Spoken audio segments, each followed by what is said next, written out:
My aim today is to show you the way through the maze of a specific category of hormone imbalances, that of reproductive hormones, progesterone, estrogen, and testosterone. We will, of course, touch on thyroid hormone, adrenals, and cortisol, as well as melatonin, serotonin, and others, because, of course, they're all interrelated. But since I know that based on those of you who are asking for this topic to be covered, that you're dealing with perimenopause, menopause, and postmenopausal dynamics, I'm gravitating to this area of the endocrine system primarily today. By the time we've completed our journey this afternoon, I intend for you to feel empowered with your working hormone triumphant game plan.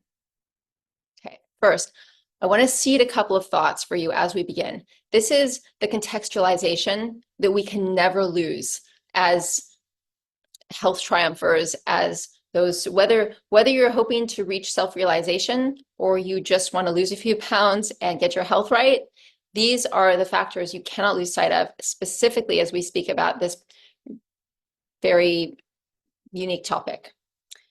Okay, so the first thing I want you to remember is that there is no physiological success in the absence of order in the body.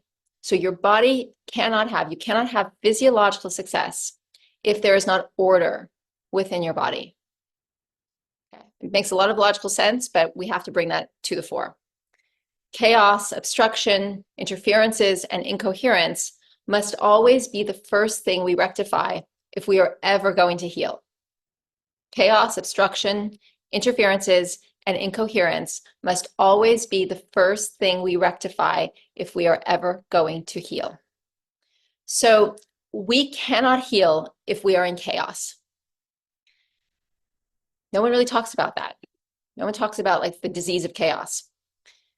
The messages from the hormones and the immune system and all the interactions between our organs, our glands, our cells, and systems will not reach their target if there's chaos, if there's interference, if there's incoherence. What happens is the messages get scrambled. Again, very logical, but we have to acknowledge it. We need to say it out loud. We need to fully acknowledge it. Those messages from the T cells, from the secreting glands, they don't make their target if there's chaos in the system. They need order to reach their target.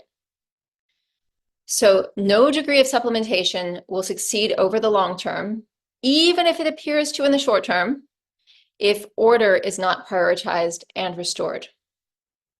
More significantly, when order is restored, there will be no need for supplementation. The second thing I want to seed before we really get into the meat of this, so to speak. When one system is obstructed or hit with incoherent interference, all systems of your organism will suffer. We cannot look at symptoms as standalone events.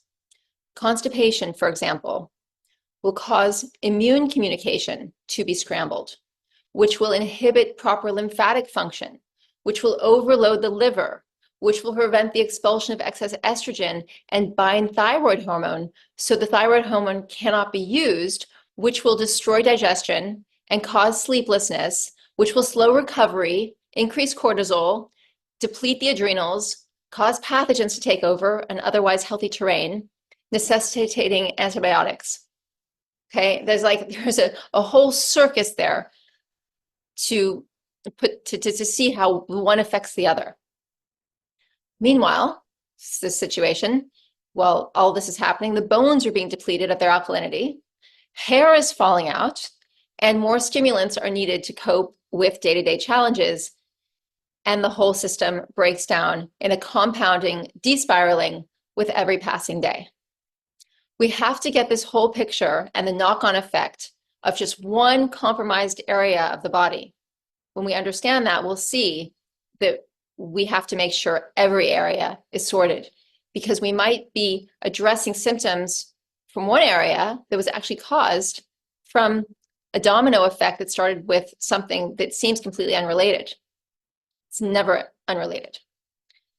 The distress in the body can begin anywhere. For example, I just gave you one scenario, but let's look at it from a different perspective.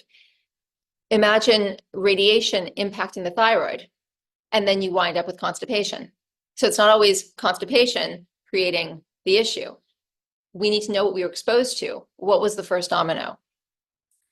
Okay, so the point is that all of our organs and systems are reliant on the optimal performance of every other organ and system. The third is that we must always take the history of our exposure to substances and environmental influences, as well as our ancestral patterns, into consideration as our present ability to deal with the modern world's chaotic influences and restore our health is a result of that journey. So what you were exposed to and what you came into this world with is going to result in the journey that you're in now. We cannot have a short memory. We cannot ignore what has got into us, what we've been exposed to, and what's been carried through in our lineage. Now, that's in no way to say that we are at the mercy of our genetic inheritance. No, we're not. We can most certainly rise above that, but we have to look at it fiercely and curiously in order to see what we're actually dealing with. So you will, for example, see in just a little while how I bring up the contraceptive pill, and I'll ask you to consider how having a mother who took the pill may have affected your hormone imbalance today as a man or a woman, or how your own use of the pill when you were 20 may be impacting your change of life in your 40s. See, there's always a history. The fourth and final point is that we must remember that the wisdom of systemic cleansing of the cells, tissues, and systems, exactly what we talk about all the time here, the wisdom of cleansing, systemically cleansing the organism, enables us to directly reverse issues that appear unsolvable to mainstream medical science and even to naturopathy, because they do not acknowledge the fundamental obstacle of the toxic accumulated waste matter in the system. So they're attempting to address symptoms without that ingredient, that key knowledge. And this is no less true where hormone imbalances are concerned. When one is oblivious to the depth of waste in the body, how it got there, and what has collected in it, such as radiation, chemicals, heavy metals, inorganic hormones, etc., one cannot see the simple solution at the heart of the matter. So if you don't realize, recognize, acknowledge that the accumulated toxic waste matter is there, and that all of those things, the radiation, the synthetic hormones, the heavy metals, etc., EMFs, are all lodged in that waste, it's impossible to fix the problem. So for those people who aren't aware of that, there are 1,001 different things that should theoretically improve the condition. So they apply them. There's so many supplements, there's so many herbs, there's so many essential oils, there's so many different things that one could apply theoretically, because it's supposed to adjust the hormone balance one way or the other. But in actuality, it cannot. It doesn't ever get to the core issue. And it only keeps people hopping from supplement to supplement. But when one knows this, like you do, one can solve the problem in a far more direct way. And then, if desired and still necessary, one can still apply those theoretically, potentially efficacious plant support tools. And we'll talk about what some of those are. We're not going to reject them. We just need to keep them in their place. We don't use them as a first line. We use them only once we've established that here's how far we've come with cleansing. Here's what cleansing on its own could do. And now let's bring these things in as an extra support tool. All right, so please receive what follows in the context of those above 4 points, and you'll get so much more out of this, both as you listen now and for as long as you are the dweller in your magnificently created Earth suit technology. So when you take your hormones back, you take your strength back. You take your body's operations back. You take your happiness back. You take your life back. Okay, let's start with a fundamental truth. It's always a really bad idea to try to mess with nature. It's an even worse idea to try to control nature. Nature will always destroy anything that tries to control her. Nowhere is this better illustrated than in the area of hormone replacement therapy. A woman goes through the change and she is given a hormone replacement therapy substance, and things get better for a little while. And then her health crumbles like a house of cards. A man suffers from low testosterone levels and is told it can be corrected with testosterone replacement therapy. And again, at first, things seem to improve. And like estrogen replacement therapy, it is not a success over the long term. The same is true with thyroid replacement medications. I see this all the time. So not only will nature not be controlled, she will also not be tricked. We have to get to the root cause of an imbalance in order to truly heal that imbalance. Covering up an imbalance in nature is just never going to work. Our bodies are expertly designed, and we should do nothing to tamper with such a technologically superior organism. We can work with nature, but we never want to try to control, trick, or dominate nature. We work with nature when we're wise enough and patient enough to look behind appearances and apply a little patience. The first experience I had of menopause, like most of you, was of observing my mother going through it. Since then, I've worked with countless women in various stages of menopause, perimenopause, postmenopause, but it's more than just women in these stages that suffer from hormonal havoc. It's all people now of all ages and both genders. Men are suffering with sterility, erectile dysfunction, estrogenic breast, and prostate problems, and even children are exhibiting hormonal chaos, which has never been the case historically. I've put this session together not only for you and for the well-being of everyone that receives it, but also with my own 2 daughters, my son, and my hopefully future grandchildren in mind, because hormones determine more about our health and happiness than you might imagine. When they're working properly, you won't notice them at all because the body will be working perfectly. But when they're off, they can be wreaking havoc on you, making you miserable and sick, exasperated with your body and your state of being, not knowing why or what to do about it. Thankfully, after today, that need never be the case for you. To my mind, this issue of imbalanced hormones is the second most important issue at play today in human health, second only to the accumulation of toxic waste matter in the body, which is so obviously connected. So toxic waste matter accumulation is first. That is the most important, most hidden, unrecognized, unacknowledged situation. Second is this issue of imbalanced hormones.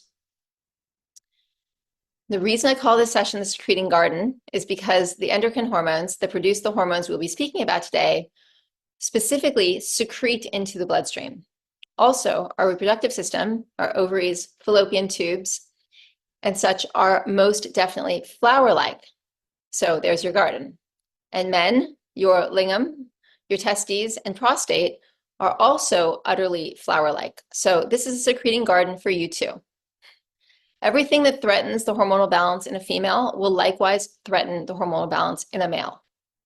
Our discourse today is gender universal. You might say what's good for the goose here in this session is likewise good for the gander.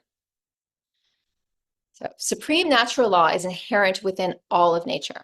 There's no escaping its inbuilt coding, which is what we call its law. So the law is the coding.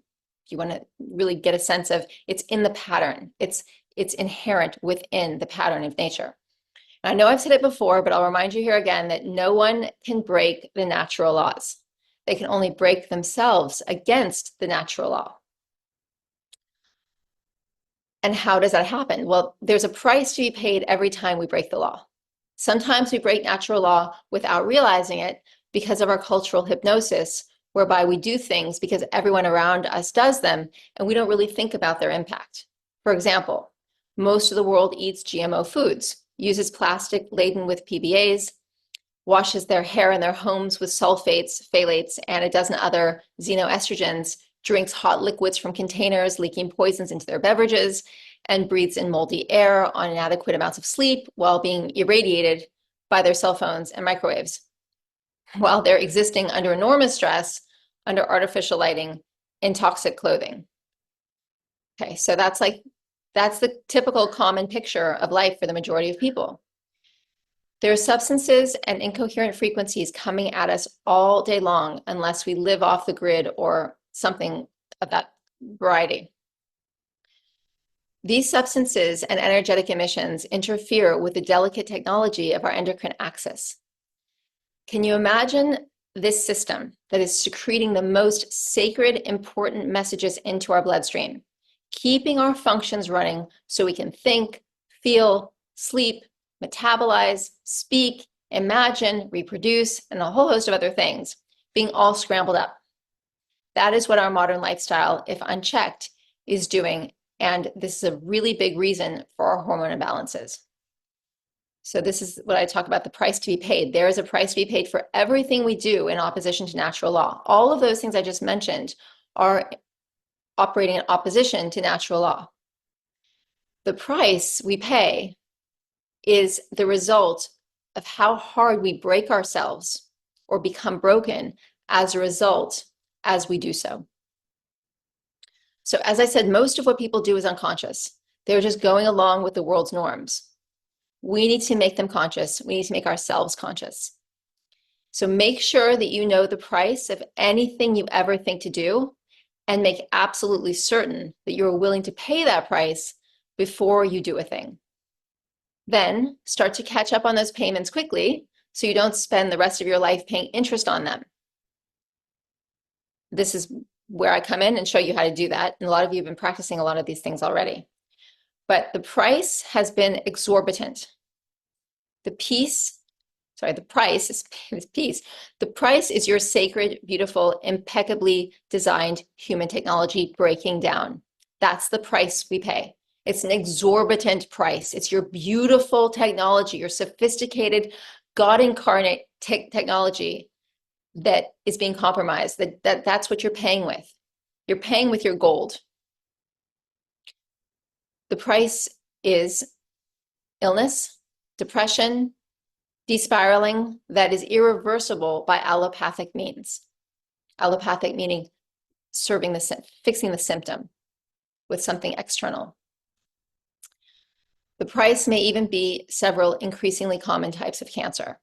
Okay, we're going to make a connection today between these hormonal imbalances and the cancers that are resulting from them. There is a specific hormone imbalance among us, which is such an insidious illness that, in addition to being disastrous to our health and happiness, it is creating effeminate men and masculine women, and all sorts of variations of scrambled ill-gendering in between. It's called estrogen dominance. And no one in the modern world is immune to it, not even me. The only difference is that I know about it and I know how to avoid it. I've been watching it and working with it professionally for many, many years. And after today, you're going to know all about it and how to avoid it too. So it is my considered non-medical but professional opinion, as someone in this field of the healing arts for nearly a quarter of a century, that this estrogen dominance and the reproductive organ cancers are related. Uterine, ovarian, breast, testicular, and prostate cancers. More than that, it seems that thyroid illnesses, particularly hypothyroidism, and some liver cancers may be linked to this insidious issue as well. But again, if that is true, as I suspect it is, it can be prevented. But I want everyone listening who is considered to be thyroid deficient, that is also a sign of estrogen dominance, as we listen to the symptoms, which I'm going to share with you in a moment. So estrogen dominance is a condition in which, due to various factors, estrogen and estrogen-mimicking agents flood the bloodstream without estrogen's balancing hormone, progesterone, to offset it. This estrogen gone wild and lack of progesterone to balance it is also sometimes called unopposed estrogen. So estrogen needs progesterone to balance itself. Something's gone on to remove progesterone from the equation. Signs of female hormonal imbalance. I'm going to list them for you now, so you all have them in your heads. Depression, heavy periods, early periods starting before the age of 12, mood tension, fibroids, endometrial polyps, fibrocystic breast, polycystic ovarian syndrome, cervical cancer, hair loss, excessive cellulite, and even gum disease. So those are the signs of estrogen dominance and progesterone deficiency. When you're estrogen dominant, weight loss is difficult because estrogen is a cell proliferator. We talk about pathogens proliferating. Well, we know that the cells compound. This is why excessive estrogen causes growths like polyps, fibroids, and tumors. It wants to expand everything, so it creates growths and causes the body to become larger, expanding when it is running amok. This can be very confusing if you've come to believe that excess estrogen is desirable, because when it drops in menopause or perimenopause, there's a slew of undesirable symptoms like hot flashes, weight gain, mood tension, insomnia, loss of bone density that follow. So whatever happened to the messages we've received of women lamenting their loss of estrogen after menopause? Is estrogen good? Is it not good? Like, what's the story here? So estrogen is really complicated today. Say really and very in the same word. It's really complicated today. It was complex when our dynamic physical beings were constructed. Complex is good. Complicated is not good. Okay, let's keep that in mind. So when we rise to higher orders, we have things become more complex. I've said this many times, so I just want to remind you. The hormonal system, when it's functioning well, it's very complex, but things have been complicated. So now the complex cannot work because of all the ways our modern living has complicated the internal workings of the human system. The errors moved in with their complications and ruined the complex system. The fact is that when it is in balance, estrogen is good. And when we live according to the rhythms of life, meaning we sleep at the right times, we don't use a lot of artificial light, we don't, we're in the pace that is correct for our body's clocks and such, the right estrogens stick around, and the estrogens that are meant for processes necessary in our younger years will fall away as they're no longer needed. And that can be, if they're estrogens and hormones they're no longer needed in beyond our childbearing years, they should naturally fall away. That makes sense. So that's the case for one estrogen type called estradiol. Estradiol is the only estrogen we no longer produce after we stop ovulating. Some count 3 estrogens: estrone, estradiol, and estriol. And others, like herbalist Susan Weed, who you may have been familiarized with, she counts 30 estrogens. And Susan, who spells her name S-U-S-U-N, like the sun, and her last name is Weed, and she's an herbalist, yes, and her last name is Weed. I don't know if she came up with that, but Sue Sunweed is adamant that our female hormones are enriched, not depleted after menopause, because it is only this one, estradiol, which goes away, and it is the one specifically, that estradiol, which causes the cell proliferation and is therefore connected with reproductive organ cancers later in life if estrogen replacement therapies are used. Let me explain what I mean by that. So if the estradiol falls away, and that was the type of estrogen that was going to cause tumors and polyps and fibroids and all these growths and potentially cancers, then the body's smart to let it fall away. We don't need it anymore. It's not helping us. It could be harming us to have it on the scene for too long. But then if hormone replacement therapy is introduced, then your body is tricked again into thinking it's pregnant. It's not ovulating. It's bringing the estradiol in, and the progesterone is not present because we produce progesterone when we're ovulating. This becomes a really big problem. So Susan Weed deems the absence of estradiol to be a blessing and a very sensible move on behalf of the body's inherent wisdom. The way Susan Weed explains it, estradiol decreases after menopause, which is good for preventing cancer. But HRT prevents this by tricking the body again into thinking it's pregnant. I'm just going to restate this. So the combination of no ovulation plus more estradiol is a recipe for cancer. Okay, there's many wonderful perspectives in terms of information in this category. And I've taken in my fill over the years. I've had I've taken in a great deal of many wise women's teachings, including Barbara O'Neill, Dr. Christian Northrup, who's my favorite. They're all worth considering. There's the Ayurvedic tradition, there's the traditional Chinese medicine perspective. But the thing we have to remember is that we can't lose sight of the fact that none of those traditions, none of those perspectives take into account the accumulated toxic waste matter and the fact that in that waste matter is this accumulation of xenoestrogens, is the prevention of progesterone, is contributing to the issue of estrogen dominance. So, I mean, Ayurveda kind of gets close to it with Panchakarma, which is distinctly cleansing focused, but it's still too superficial. Doesn't get to the depth of the tissue. It's just sort of what's able to be brought up within the course of 7 to 10 days. So in the absence of everything being considered in light of this understanding that we have of the systemic accumulation of waste in the tissues and the way we can heal by removing it, everything falls short and any approach will be significantly limited. But there's still a lot to learn and reflect upon and sometimes even integrate from these schools of thought and teachers. And I encourage you to listen to them for yourself as a matter of education, if nothing else, on the topic of hormones. So, you know, I always want to encourage you to do your own research and look into things on your own, but just never lose sight of those things because there's a lot of knowledge, a lot of information. It's not always wisdom until it's brought into the natural laws and the full big picture. Okay, so we've established there are multiple types of estrogen, and certain ones are highlighted at certain times in the woman's cycle over the course of a woman's life. Progesterone is the precursor to both the estrogens and the androgen testosterone. But there are estrogen disruptors and there are estrogen mimickers. They're called xenoestrogens. I'm sure you've heard of these.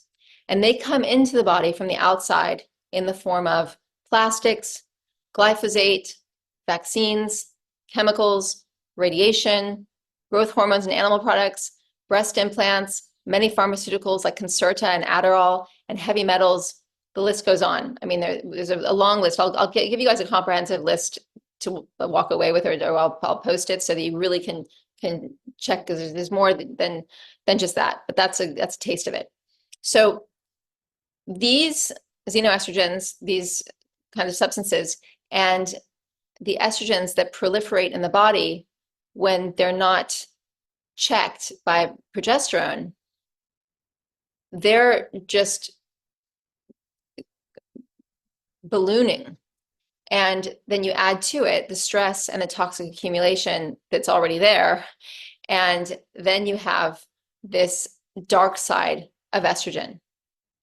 And it impacts men, women, and children alike. And the more unnatural our environment and culture becomes, the more problematic it becomes. So we have to stop this in its tracks. We really have to stop this. It is just really violating our lives.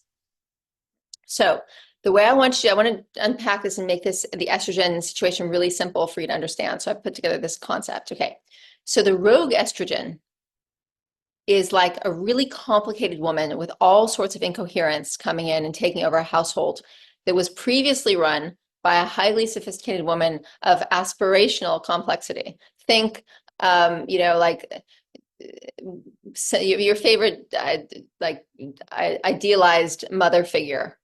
Okay, she's, just full of life and joy, and she can heal anything. She cuddles the babies, makes the most nourishing food, keeps the most life-generating home.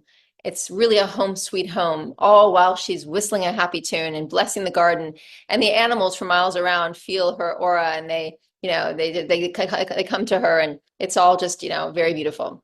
So meanwhile, the rogue, complicated woman, she comes in to this beautiful, sophisticated, lovely, life-generating home. When I say sophisticated, I mean in terms of complexity of life-generating forces. I'm not talking about some kind of material sophistication, right? So meanwhile, the rogue, complicated woman comes in with her lava lamp and her blue nail polish, her Aquanet hairspray, stilettos, asking where the tanning bed and the margarita maker are, all while she snaps gum and puts her Stanley Cup unstably on the freshly washed stack of bed linens with her tattered garment falling off her shoulder, giving off a heavy whiff of cheap perfume. So you got the picture. These very, very different kinds of women here. There's this storybook, lovely good mother estrogen. We're going to give her a name, okay? We're going to call her Mommy Esther. She's only produced from within the body, secreted into the blood from the endocrine system, checked and balanced by progesterone, and eliminated well through the liver and other pathways. The complicated estrogen is a mimicker, so we're going to give her the name Mimi Fester. So we have Mommy Esther and Mimi Fester. Okay. So Mimi Fester comes largely from outside of the body, has not the adequate progesterone to balance her, and she piles up in the liver, causing the liver to form tumors and bind thyroid hormone so it cannot travel up to the thyroid. Thyroid meds are then taken that further burden the liver and many other things like good cholesterol creation, which actually is essential to the creation of these reproductive hormones. So Mimi Fester causes many mesters. She's a fester tester from which there is no rester from her many mesters. So now we bring Mommy Esther right back in. Please, can somebody bring Mommy Esther back? That's what we want. Mommy Esther, please come back. So I feel you. We all want Mommy Esther back. How do we do that? How did Mimi Fester even get in, for starters? Well, we know all the ways that Mimi Fester, aka the endocrine disruptors, got in through our processed sugary foods, poor air quality, contaminated water, cleaning chemicals, growth hormones, animal products, tampons, and mainstream toilet paper, smoking and vaping, heavy alcohol consumption, caffeine, sodas. Think caffeine and sodas like Red Bulls. Can you imagine? Breast implants, synthetic fabrics, glyphosate, vaccines, antibiotics, pharmaceuticals, heavy metals, EMF cell phone and cell tower radiation, microwave radiation, and then again, we can go on and on. But there's something more to the story that we have to explore to make this picture complete. And for that, we have to go back in time about 5.5 decades. The year is 1960. It's the day the FDA approved the contraceptive pill for the regulation of menstruation. It had gone through the requisite clinical trials, and by 1959, 500,000 women were using it. They said they were using it to keep their periods regular. Of course, we know that it was for its side effect use of contraception. Now, I have no problem with contraception. Let me be clear. As a mother of 3 children, like the healthy, good contraception, I understand needs to be in place. And so I'm not taking any moral or philosophical stance here at all. This story is purely for factual, physiological purposes only. Okay, so what we have to know about the pill is it tricks your body into thinking it's pregnant, so you don't ovulate. But ovulation, I know I've said this, but I'm just layering it in here, is when your body produces progesterone. It's really important. If you're not ovulating, you're not producing progesterone. The absence of progesterone means that estrogen begins to run amok, and the balance, once lost, is very hard to regain. Testosterone is also not produced properly because progesterone is a precursor of testosterone as well. So guys who are listening, I mean, of course, we women have men that they love. We have sons, we have fathers, we have, and men likewise. So, it's not, this really is never, wouldn't be gender specific anyway, but it's really, it's again, the goose and the gander are facing the same issues. By 1965, 1 out of every 4 married women in America under 45 had used the pill. So that's a lot. 25% of every married woman in America had used the pill. By 1967, nearly 13 million women in the world were using it. And by 1984, that number would reach 50 to 80 million. Today, more than 100 million women use the pill. Now, then There's not just the pill. There's the patches. There's the what are they called? The implants. So there's the copper T. There's the IUDs, both like the copper T that doesn't release hormones, and the IUDs that do. So the Mirena, it's interesting because it seems like the Mirena may have been pulled for a while. It's confusing when you do the research around it because it seems like there was it was pulled, but it also seems to be on the scene again. So I'm not exactly clear, but with the Mirena, bleeding stops altogether. The Mirena side effects, I'm going to quote now from the National Institute of Health. Okay, this is really an interesting quote. So again, with the Mirena, bleeding stops altogether, which means if you're not having periods, you're holding all that inside and you're not ovulating. Okay, they say, this is National Institute of Health, Mirena's effects are mostly limited to the local uterine cavity, and it has little effect on the hypothalamus pituitary ovarian axis. Thus, it does not affect systemic hormone levels. It can stay in for up to 8 years. Okay, that's what they're saying. So don't worry, its effects are limited to just here to the uterine cavity. It has no effect on the hypothalamus pituitary ovarian axis, the endocrine system. Why would it? Because it's only happening here in the uterus. Of course, we know better. And it can stay in for up to 8 years. This is common practice for a lot of women. Okay, today, approximately 4.4 million women in the US alone use an IUD. 4.4 million in the US alone. The term is LARC, long-acting reversible contraceptive. What exactly is reversible? Because to me, it doesn't sound like it's reversible. It sounds like it's balloons and snowballs. So with regard to the Mirena, basically Bayer Pharmaceuticals was up against numerous lawsuits concerning the Mirena IUD. Thousands of women allege the device caused severe injuries, notably organ perforation and idiopathic intracranial hypertension, a condition leading to fluid buildup near the skull. So on one side, women are being told that it's totally safe, and the reality is something quite different. So what you need to know, and what the 160 million women who apparently still use the pill, and the countless more millions of women who use other versions of hormone contraceptions, like implants, patches, IUDs, even copper Ts, which do not release hormones, what they don't necessarily realize is that when you take the pill or these other methods, you don't ovulate. And some of them produce thick mucus around the cervix. If you don't ovulate, you won't produce progesterone. If you don't produce progesterone, you will become estrogen dominant very quickly. Enter Mimi Fester. Exit Mommy Esther. Okay, so now let's look at a list. We touched on it, but I want to give you a more complete list of some of the symptoms and diseases associated with estrogen dominance. Effeminate men, masculine women, reproductive organ tumors, fibroids, and cysts, ovarian cyst, uterine cyst, endometrial cyst, breast cyst, testicular and prostate cyst, endometriosis, liver tumors, depression and mood tension, weight gain, bone density depletion, brain fog, worsened PMS, heavy periods, sleep disorders, hot flashes, decreased sex drive, etc., etc., etc. Meanwhile, if you read the article about the history of the pill, which is, by the way, I took a lot of that off of the Planned Parenthood website.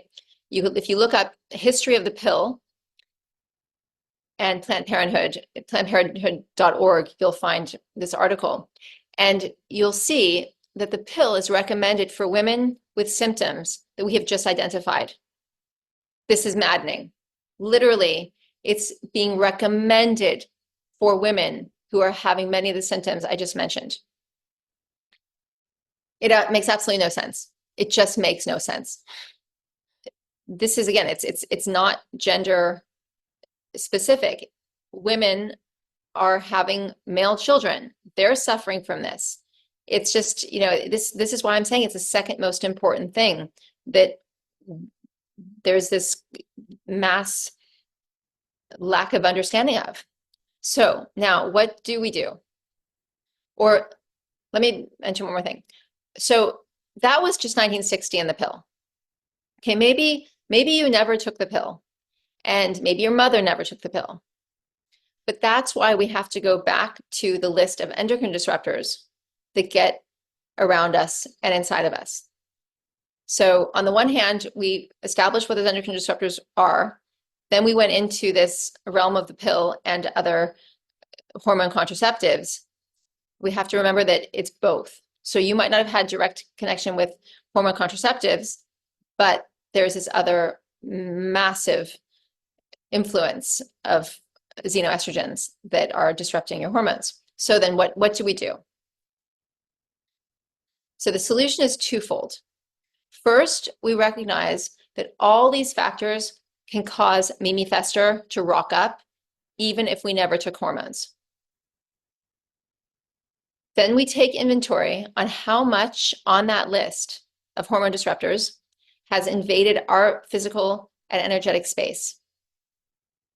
Then we remember that all these things load up in the waste, in the tissues, and with the awaken release method, we can flush them out. Hooray! Hooray! I mean, there is a way to get them out. But if you don't know that they're there in the tissues and that the tissues are filled with them and you don't know how to get them out of the tissues, then you're really up filled tissue creek. So most of the issue will be dealt with this way. And I suggest focusing on this work and letting the body release the accumulation and turn it all around. See how far you get doing that. As you're doing that, if you want to include some precursors of progesterone, you can, but we don't want to introduce progesterone. That's the difference. So remember I said earlier, we never want to try to control nature or trick nature. Just because there's an absence of something doesn't mean we want to put that thing in, which is why supplementation doesn't work the way everyone thinks it does. Just, oh, zinc is good for this, so take zinc. It doesn't work that way. We have to make sure that the body can create its own, that it can access its own, that it can basically synthesize its own. So should you want to add anything to the mix, in addition to cleansing the body, you can use plant precursors of progesterone. And we'll talk about what some of those are. But first, you want to cleanse. You want to get your sleep patterns balanced. Course meditation elevations. We need to get peace. We need to remember order in the core. Think of it that way. Order in the core. When you restore order, everything is going to work the way it should. And then you want to remove all these offending agents that you could on that list that may still be influencing you. You might be someone who's totally detoxed the chemicals from your home and any environment that you may be in. Or you may be someone who is hearing this for the first time, like, oh, wait, those things are dangerous. Mainstream shampoos and house cleaning agents, that's news to me. Wherever you are on that spectrum, figure out what remains and start removing them, start replacing them. So we cleanse, we sleep, we meditate, elevate, we remove the offending agents from our lives, and guess what happens to have a remarkably positive impact on our estrogen levels? The sun. The sun is one of the best hormone regulators there is. And yet we're always told to avoid the sun. So we don't trick the body. We don't try to dominate nature. We work with nature. And this is how we're working with nature. And if you want to take it sort of the pulse of someone who lives a really good long life, not just a long life, but a really good long life, they have good balanced hormones. This is something that they haven't spoken about in the Blue Zone conversations. I think is really interesting because it's like, well, maybe there's more to it than just the fact that they eat purple yams. Maybe they have less hormone interference. But, that's hopefully there'll be an evolution there. Okay, so you can use plant precursors. Wild yam cream, red clover, chasteberry. A lot of the essential oils help promote progesterone naturally. Thyme, ashwagandha, clary sage, all the flowers. We've been using these and talking about these all this time. So if you have an affinity for essential oils, as I know a lot of you do, and you're using them on a regular basis, you're already helping your body. Because I love to remind people that the oils are adaptogenic. So in fact, I'm going to just have a little bit of my peppermint because I need it. Just a good reminder. So you can use your essential oils daily, and you can use them in a variety of ways. I like to use them on the skin. I like to use them in a diffuser. I like to have them by my bedside. I'm using my peppermint all day long in my mouth. You can use them. We talked about in the sexuality, reproductive health Zoom call, we addressed how you can use them internally, vaginally. There's so many different ways to integrate them, and that's very, very helpful. A good wild yam cream is also very good, but you want to make sure that you're using it properly. So it's a dime size amount on the soft tissue of your body. Soft tissue would be inside your thighs. It'd be in the soft tissue of your arms, on your belly, your neck, and your chest. That's your soft tissue. Just a dime size amount twice a day. And you want to use it only for 3 weeks of the month. So 3 weeks on, 1 week off. No, you stop. You start it as your period ends, and you keep going until your period comes. So don't take it while you're having your period. Basically, when your period's done, you can start it for those 3 weeks. I know some of you probably may have like 4 or 5 day periods, but just adjust accordingly. And then, again, I used to use the progesterone cream when I was going through my own EGD process, and that's how I was able to share it back then. I haven't done it in a very long time. Because my hormones have been balanced, because of the way I live, my hormones are balanced. I don't have any of these symptoms. But in my research, it sounds like it can take a while sometimes for some people for the progesterone to rebalance this way. So apparently it can take a year or 2 even. So don't be short-sighted with it if you do use it. But what I recommend is first establishing a great exodus of the waste matter. Let your body reach a baseline without using anything other than, say, your essential oils, which will help anyway. And then once you've done a significant amount of tissue cleansing, if you still feel like you're estrogen dominant, then you can do it. But I wouldn't do it, like just right off the bat. Like if you're just getting into this work, let the work do the work for you first. Because it's going to do so much. It's going to just be pouring all of the one thing to keep in mind, it's really important, is the liver helps to release the pileup of estrogen. And if it can't, because there's too much estrogen and the liver's already overburdened because of the waste matter in the intestine and system-wide, then that estrogen is not going to be able to be released. Once you start to release the waste in the intestine, the liver is going to be able to unburden itself. So that way the liver won't be in a position where it can't deal with the estrogen anymore. So everything catches up. Just as one thing that falls apart, one domino will trigger all the rest. Once you correct one major pathway, like the large intestine, everything starts to respond in a positive way. So it's so empowering when you think about it this way. So we can heal the endocrine axis, the hypothalamus, pituitary, thyroid, adrenals, and gonads, despite all they may have been put through, and despite all they may still be being put through. Because, let's face it, we might not have a perfect environment right away. We might start, it's a process. And while you're doing that, at least you can be mitigating the trouble that you would otherwise be having a hard time with. Okay. So the first question to ask is, did your mom or grandmother take the pill? And for how long? Second, what is your contraception now? And third is, have you been exposed to the above list of endocrine disruptors? And then I want you to ask yourself, what is your level of internal chaos, which will be determined by how much stuffing is in your body. And the only way you're going to know that is by doing your recapitulation exercises. by seeing what your symptoms are, knowing what the state your body's in, and knowing why it's in that state and what's contributed to it. Yeah, and maybe you were raised on a Caribbean island eating coconuts, and and you have 13 brothers and sisters because there was nothing of contraception, even like nobody thought about that. And you most certainly don't have estrogen dominance problems, assuming maybe you're still living there. And then there's the other end, and then everything in between. And here's the question I want to ask you guys. Can we cure cancer by balancing the hormones? I want you to think about this. Are mastectomies and hysterectomies,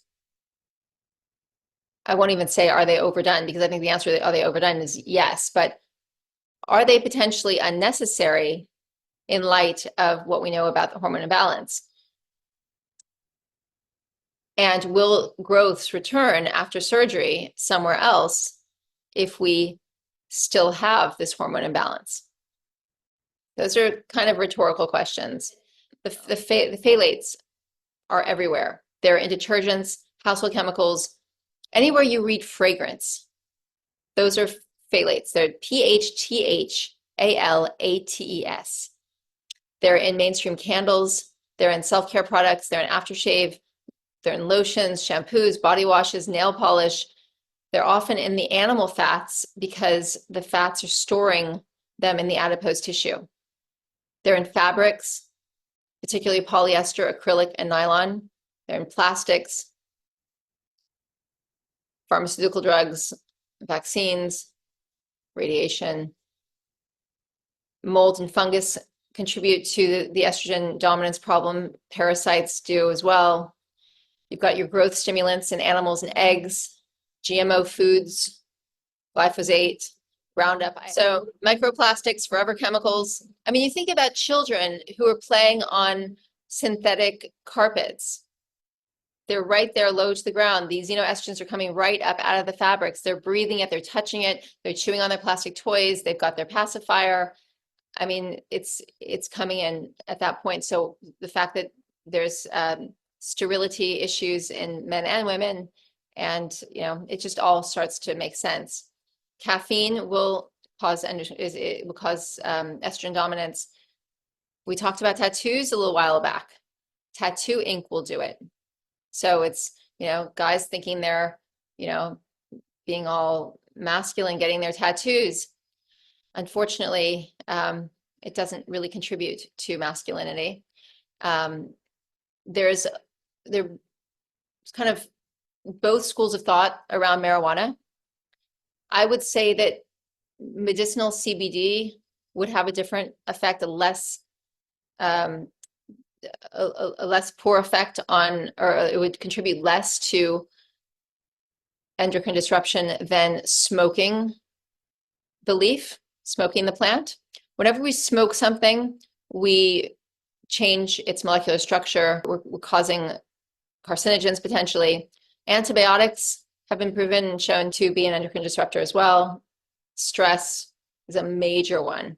So when the questions come in around hair loss, come in all the time around hair loss, around bone loss, the cosmetic issues that we see, it's sort of just, well, it's gone so deep, it's gone so far because the bone and the skin, the vitality is deteriorating because it's, as I said, when you take your hormones back, you take your life back. If your hormones are running amok, you're losing your life. You're not vitality, but yes, vitality, but also your viability. Your viability starts to be reduced. Hence sterility, hence infertility. If our system is not being perceived as being highly viable, then nature isn't necessarily going to think it's a ideal for conceiving a child. I know that those who struggle with infertility often are so confused because they think, well, it's like, well, how is it that all these people can eat McDonald's and smoke cigarettes or drink alcohol and then they get pregnant so easily?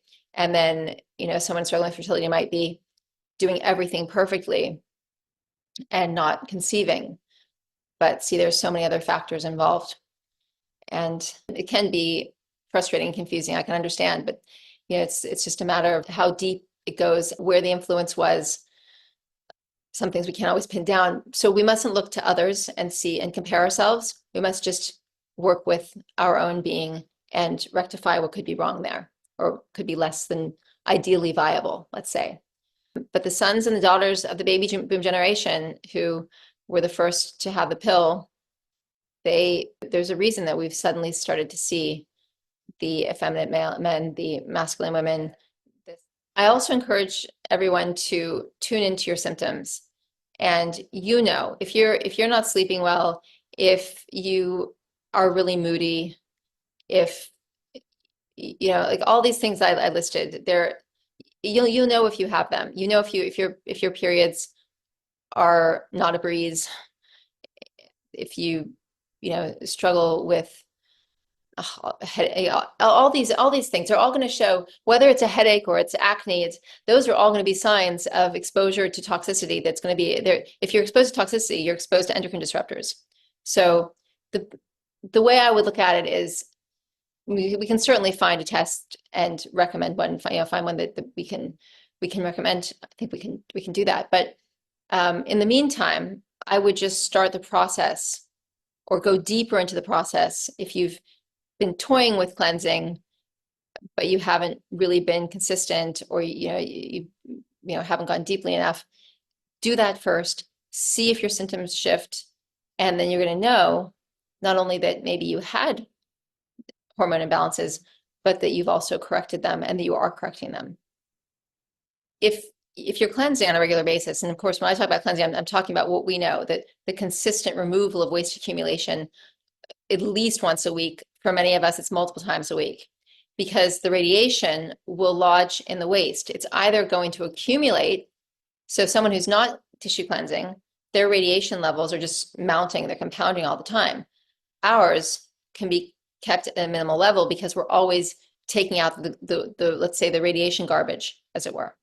So that's why this work has never been more important, and we can't slack off on it, because otherwise we can very quickly fall into endocrine dismay. There's chronological age and there's real age, of course. So, if we're seen as viable, we're going to remain fertile much longer. I won't say how long is possible. All I know is that I know I'm still extremely fertile and going to be 50, and I have a 49 first, but I've got in sort of 18 months, I'll be 50. And I could just as easily get pregnant and have a baby right now as I could have when I was 25.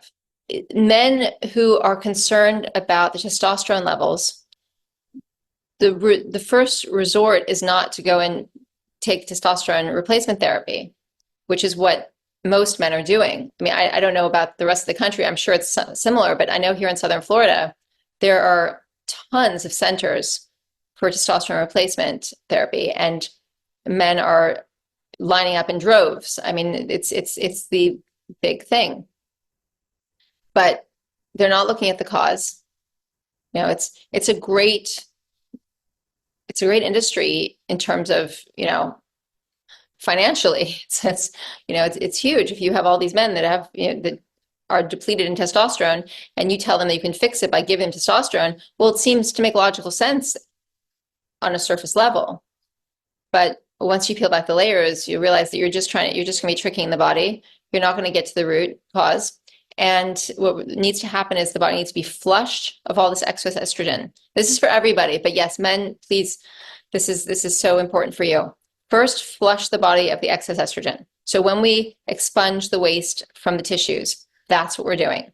And then remember that your liver is needing to process and to remove all this accumulated estrogen that's been piling up for decades. Again, we asked, did our mother or grandmother take the pill? If you're a little boy or you're a man who was a little boy born to the lineage of women who took the pill, you're going to automatically have a hormonal imbalance to a certain degree, because the hormones have been played with. So cleanse, flush the estrogen out, let the liver get some space to breathe so it can continue. So the estrogen will be flushed out now in the waist and through the liver. And then obviously, you're not going to use the mainstream products. You're going to, all the things we talked about, you're going to want to correct if anything that was on that list is is in your life, and then watch and see what happens, and go into the sun. And men and women who want to increase their testosterone, weight training is a great natural way to do it. A vigorous exercise is great for releasing excess estrogen and restoring healthy balance. And then, of course, there's getting the progesterone releasing again. So, for women, if you've been on an IUD or you've been taking the pill for many years, there's, the only way to restore your progesterone is to start ovulating again. Let your body ovulate. And to jump off the pill and get pregnant without a period of detoxifying the pill from the body is also something that everyone should be considering. Guys, if you have girlfriends and wives and partners who, you've decided you want to get pregnant, but she's been on the pill for a while and needs time to detox from the system. And then for men, I mean, the androgens, the phytoandrogens, meaning the precursors to testosterone, are very high in certain foods.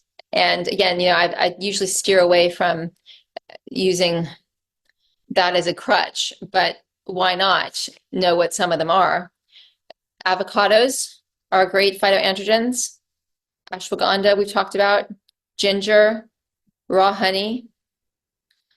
Boron, which is very present in leafy green vegetables, is a great precursor to progesterone. And another one of those things that sort of you get research pro and some research says that this has a big effect. Other research says that it doesn't, is abstinence. It's just not releasing your seed so often. It can have an effect on raising testosterone. That, the excessive masturbation, excessive sex can deplete testosterone. So something just to keep in mind.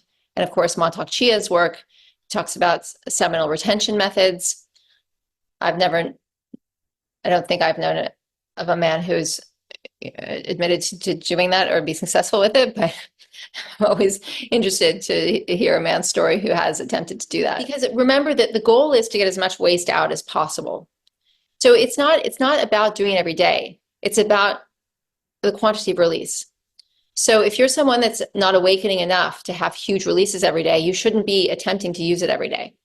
And if you're someone who uses the Enlightener twice a week and has massive releases, or 3 times a week, then that's great. And maybe it doesn't really work for you to want to have to do it every day.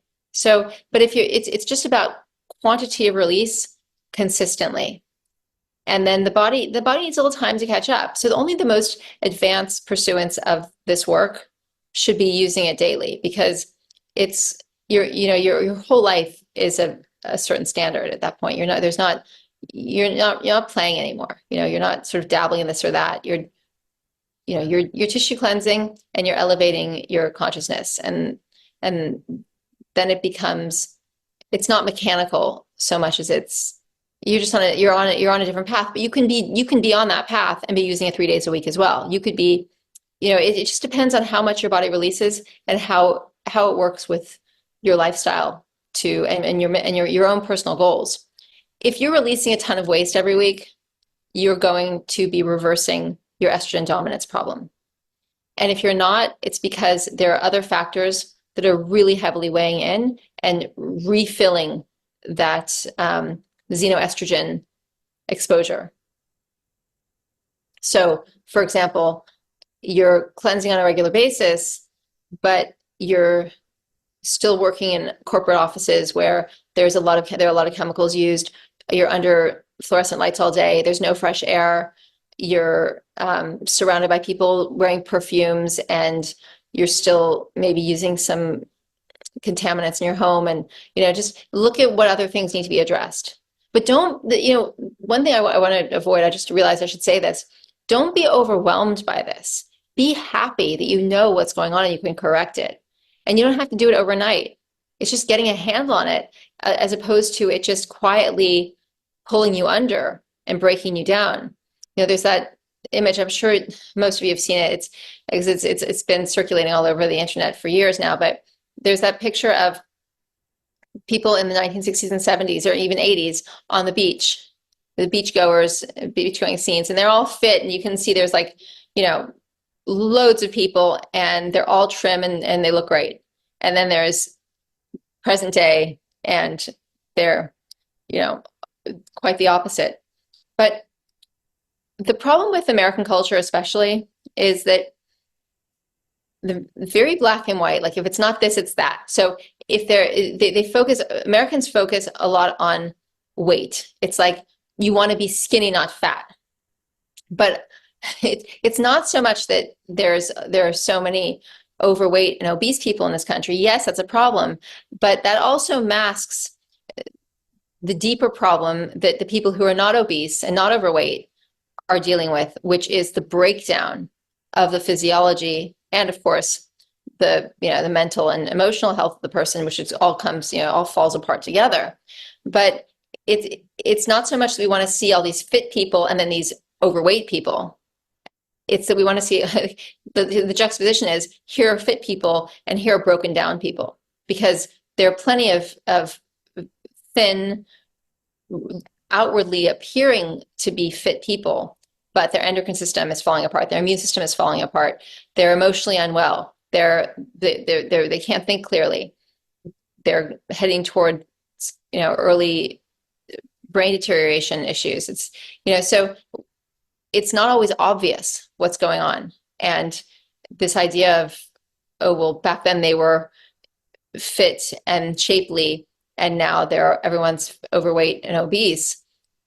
That's a problem, but it's not the problem. The problem is the insidious, hidden breaking down from within that people can't see, that they can cover up with Botox injections. I mean, obviously they're not really covering it up, but you know what I mean? You can superficially cover things up.